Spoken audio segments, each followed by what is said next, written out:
La semaine dernière, vous avez écouté les témoignages des citoyens au lendemain des injures proférées à l'encontre du président. Beaucoup n'ont pas apprécié, souvenez-vous, ces actes de certains Guinéens à Bruxelles. Mais il y a un homme, l'ancien ministre de la Communication, qui vient balayer du revers de la main ses réactions et donner son avis. Si vous dites qu'on n'insulte pas le président, c'est comme si on peut insulter ceux qui ne sont pas chefs. C'est comme si on peut insulter les citoyens.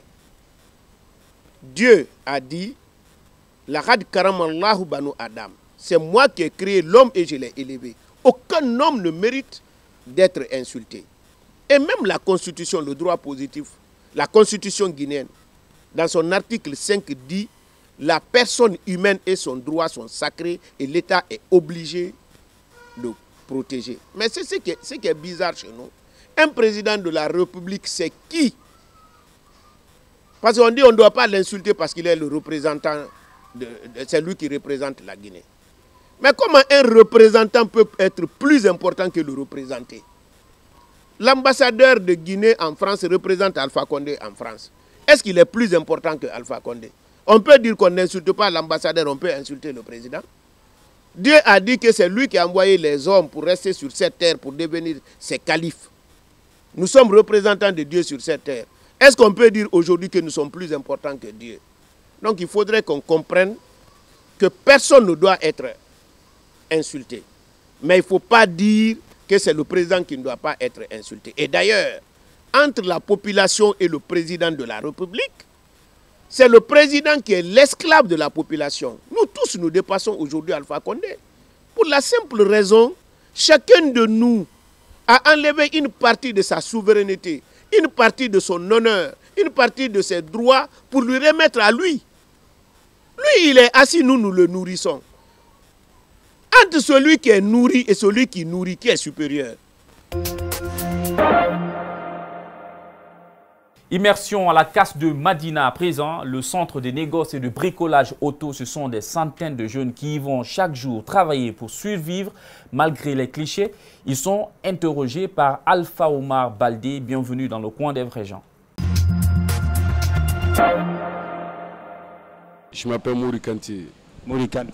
Ouais. Comme l'artiste là. Yeah. C'est ton nom ou bien? Ouais, ça c'est mon famille ça. Ah bon? C'est mon frère. C'est ton frère? Wow. Parce que vous avez le même nom. Yeah, mais le Kanti, ça c'est grand Kanti, moi je suis petit Kanti. Hein. Comment ça lui il est grand à tes petits? Ouais, mais lui il est grandi assez plus de moi. Ben. Par rapport à l'âge ou par rapport à la notoriété? Âge, yeah. Maintenant on va dire petit Kanti. Yeah. Voilà, toi tu travailles à la casse ici, c'est quoi ton travail? Moi, mon travail, je suis à la démarcheur, à la casse, Banabana. On dit Banabana. Yeah. Toi, tu es démarcheur. Yeah. Je veux, c'est un client qui vient, je veux dire client, ouais, je dis, il y en a, tu veux quoi? Il va dire, ouais, je veux phare, mais je veux feu rouge, mais je veux radio, mais je veux parapluie. Je veux des clients, il y en a avec moi. On dit, il y en a avec toi? Je dis, ouais, il y en a avec moi. Faut amener, je veux me fuir. Allez prendre le malinqué, quoi, le gens qui vendent le parapluie ici, quoi. Je vais le prendre là-bas. Il dit comme, si on dit 600 000, je vais envoyer, je dis patron 1 500 000. Tu dis 1 500 000? Yeah. Pourquoi? Wow, c'est la pays. Donc, si lui dit ça, il doit dire 1 500 000. Yeah. Mais ça, c'est trop, Mouri. Mais c'est pas trop. C'est le pays. Et c'est le pays qui fait ça. Oui. C'est Mohamed Kalou. Ouais. Tu t'appelles comment ici? Ils ont dit connaisseur. On m'appelle ici connaisseur. Connaisseur de quoi? Connaisseur parce que j'ai fait beaucoup de travail. Ah bon? Oui. Sur Copacil. Comme la saison commence comme ça, je profite aussi pour aller au village pour faire un peu l'agriculture. Si je gagne un petit pain, je viens, j'ai installé ici. Là, c'est ta place. Oh, c'est ma place. Ça. Et toi, tu vends quoi ici? Moi, je vends hydraulique, les petites choses, l'huile vérin, pompon, rivet.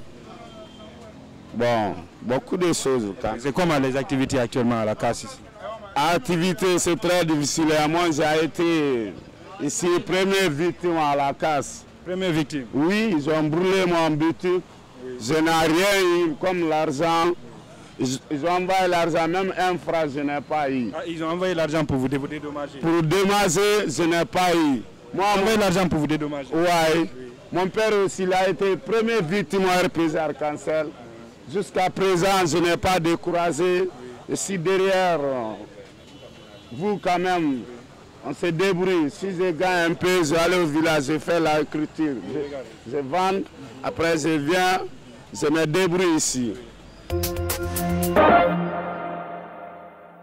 Un détour dans les marbres des GG Tours, étape Zérécoré, dossier forêt forte. Le grand déballage à l'allure d'un réquisitoire. Certains citoyens sont très hostiles aux mensonges. Pour les 4 premiers mois de cette année, a payé 2 591 millions. Donc, c'est déjà plus que l'ensemble de l'exploitation artisanale. Jean-Marie Petit, il faut le rappeler. Vous comprenez que vous nous permettez, de monsieur sérieux Jean-Marie problèmes. Bien. Les grandes gueules, c'est aussi, les grandes gueules tours, c'est aussi évidemment les auditeurs, même, je veux dire les spectateurs. Et je suis avec monsieur Alain Banamo. Alors, quelle est ta question? Ma question est que les travailleurs de forêt forte qui ont eu des accidents, ils ont coupé leurs bras. Je voulais savoir comment a été leur accompagnement. Parce que si on ne connaît pas comment est leur règlement, ils sont à la maison. Ils n'ont pas de situation claire. Ça se passe sous la TVT, une télé privée togolaise, les instants les plus ouf d'une présentatrice en état d'ivresse. Alors qu'on soit bien d'accord pour lui attribuer la palme d'or du journal le plus décalé de l'année. Voilà, la Mujette a tenu ses promesses réalisées. Un des rêves des enseignants, celui de leur construire un logement décent.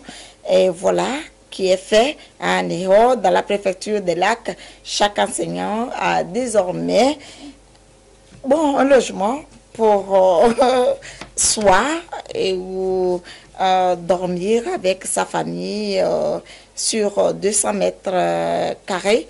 N'est-ce pas une bonne nouvelle? Et ce n'est pas le début.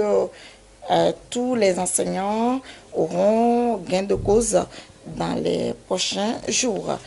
La pauvre. On se quitte avec ces 2 vidéos puisque nous célébrons le mois de l'enfant. Nos enfants ont du talent et certains d'entre eux vivent bien leur passion. Moi, je vous dis au revoir. Rendez-vous la semaine prochaine pour d'autres news.